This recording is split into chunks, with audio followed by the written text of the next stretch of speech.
Dhe si që tham, sot do të kemi në studio ata të cilët menduan në prime time që okay, kaq ishte, por unë dhe Elona nuk mendojmë kështu. Të gjitha çfarë janë thënë, çfarë nuk janë thënë, por dhe të tjera të reja do t'i zbulojmë sot me Albanin dhe Odetën. Për shembull, ti Jonida do të ishe në juri. Cili do të ishte numri që do të ngrihet ti për Albanin dhe Odetën, çiftin që performuan një cili ishte kërcimi i fundit pa ty, po. Kjo ishte kënga.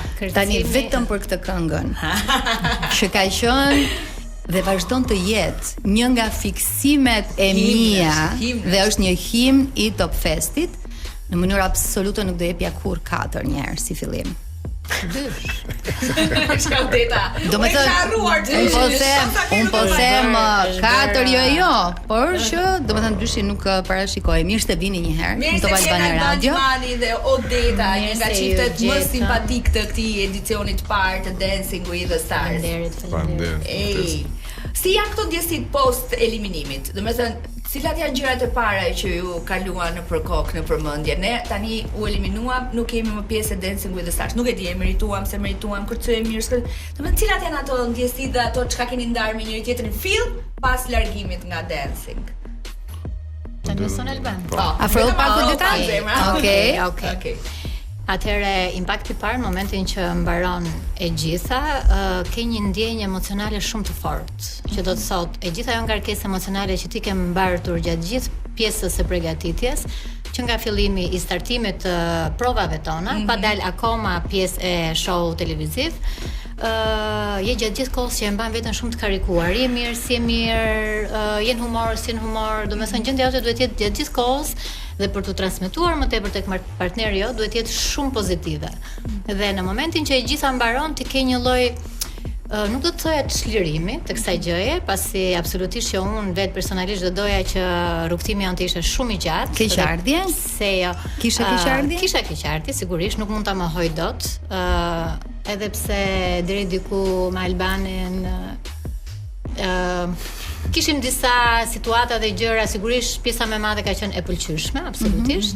Por që erdhi një moment që Albani kishte disa gjëra të cilat po i merrin më shumë vëmendjen se sa vetë spektakli. Po në fakt ti e reflektove atë mërzinë dhe atë zhgënjimin që jo, nuk duhet ishte sonte dalja jo. Unë pakti që isha afër jush e ndjeva te këty e ndjeva, Odeta u mërzit shumë. Albani vetëm po buzëqesh. Kam përshtypjen që po mbledh material që do shprehet pak tani. Të them të drejtën, është një gjë shumë emocionale që kudo që ndodhesh, aq më tepër në profesionin tonë, sigurisht që ke një ndjesi jo të mirë, do të thoja, sepse është ajo ego profesionale, ndoshta do të thoja, është ajo pëlqimi që ti e kërkon skenën, që ti je prezent në skenë. Edhe sa pëlqen skena ty. Shumë, nuk e konceptoj vetë. Odeta edhe në prova, edhe përpara përgatitjes, edhe në dhomën e grimit që kalon me atë elegancën e saj, me atë prerjen prej balerinë. Unë ja shpreha gjithmonë që Odeta, çfarë balerinë, çfarë trupi ke. Kur fjalët e tua, i kujtoj. Ju kanë qenë shumë sinqerte realisht. Shumë faleminderit. Nuk e di, do doja shumë që të ishim në një rrugëtim shumë të gjatë. Albanit nuk është se i mungonin elemente shumë të mira për ta pasur këtë gjë. Por që mbaroi, pse mbaroi sipas teje? Ha Alban, se shumë ke buzëqeshur deri tani.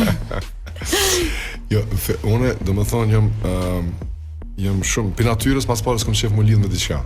Nuk kam qef me i lirë edhe me punë, nuk kam një punë konstante me orar prej 8-ve deri në edhe me lirë. Edhe kur më ftun me këto të kjo emision, kisha shumë isha skeptik sepse do të ketë angazhime, disha, edhe nuk më isha më lidhur, i thash, do të kem problem sepse unë edhe në Kosovë punoj, edhe lëvizje diçka do të jemi i lidhur.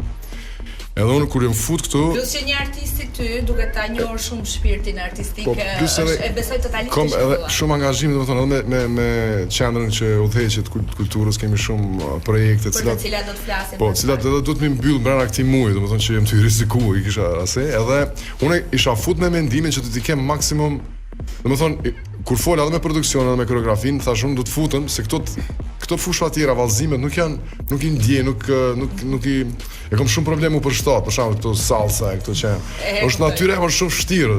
Ke kontemporane. Po, e thash, unë kam shef me kontemporane, okay? Do ta bëjmë një numër, kam shef ta bëjmë një xhirim që të metet. Edhe kjo ka qenë qëllimi im. Pardon my friend.